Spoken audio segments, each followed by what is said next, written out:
कुछ बिकता देख के खुश हैं अपने जेपी नड्डा।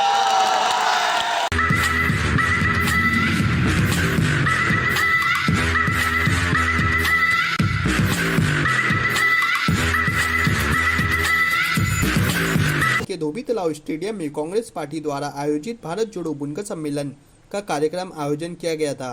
कांग्रेस पार्टी के कई बड़े दिग्गज नेता भी इस कार्यक्रम में शामिल हुए थे और इस कार्यक्रम को सुनने के लिए हजारों की संख्या में भिवंडी की आंखों के सामने हजारों की तादाद में मौजूद भिवंडी की जिंदा दिल आवाम को सलाम करता हूं। मुझे याद है शायद 2011 या 12 था और ये जो स्टेडियम है, इसी स्टेडियम में एक मुशायरा था और मैं पहली बार भिवंडी तशरीफ लाया था। उसके बाद बीच में कई बार मुशायरों में आना हुआ। मेरी बहुत दिन से ख्वाहिश थी कि आपके बीच में आऊं, आपसे गुफ्तगू करूं, आपसे मुलाकात करूं। आज इतनी बड़ी तादाद में आपको सामने देख करके अच्छा लग रहा है कि कभी देश की पार्लियामेंट में पहुंचूंगा तो उस समाज का दर्द जरूर देश दुनिया के सामने रखूंगा जिसे बुनकर समाज कहा जाता है। और जब मुझे आपकी दुआओं से मौका मिला और मैं खुशनसीब हूं कि मुझे नुमाइंदगी करने का मौका मिला, तो खुदा ने मुझे महाराष्ट्र की नुमाइंदगी करने का मौका दिया। मैं शुक्रिया अदा करूंगा आदरणीय राहुल गांधी जी का, सोनिया गांधी जी का, प्रियंका गांधी जी का, मल्लिकार्जुन खड़गे साहब का और महाराष्ट्र के उन 44 विधायकों का जिन्होंने मुझे महाराष्ट्र की नुमाइंदगी करने का मौका दिया। जब मैं पार्लियामेंट पहुंचा तो मुझे मेरी उंगलियों पे कुछ मुद्दे थे जिन पर मुझे बात रखनी थी।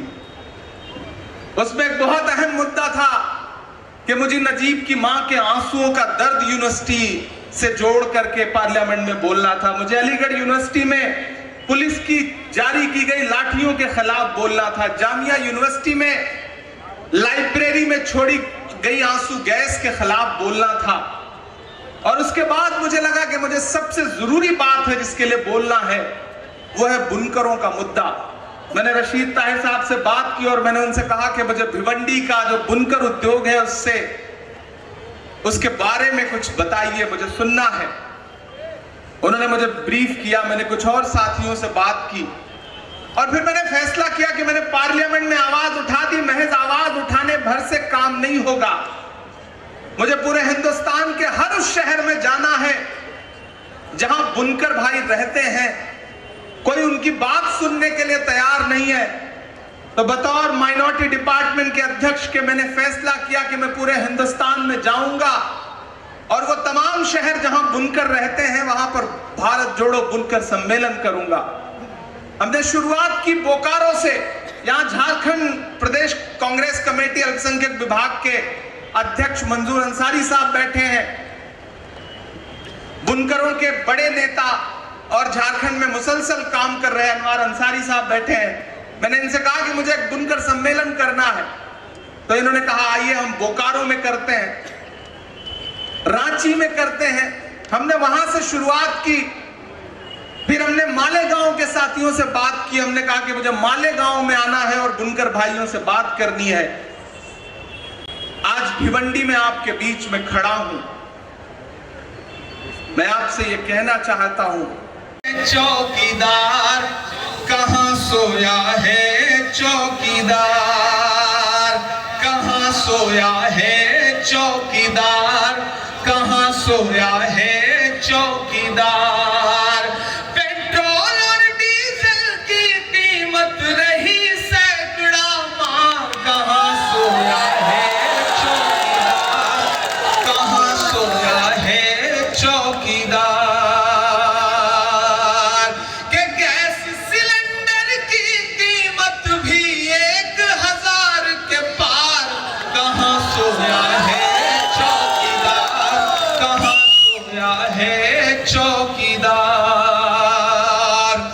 के चाय बेचने वाला पूरा भारत बेच रहा है।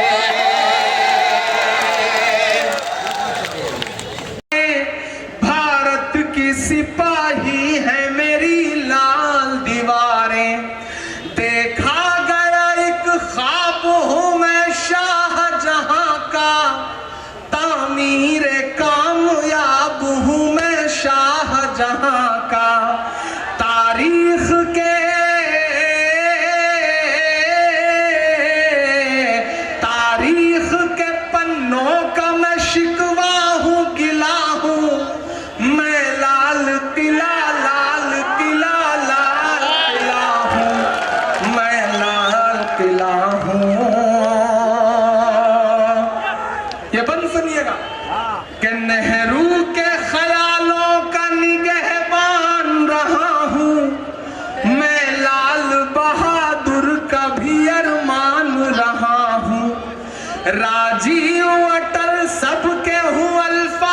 समेटे, खामोश सा मनमोहनी अंदाज समेटे।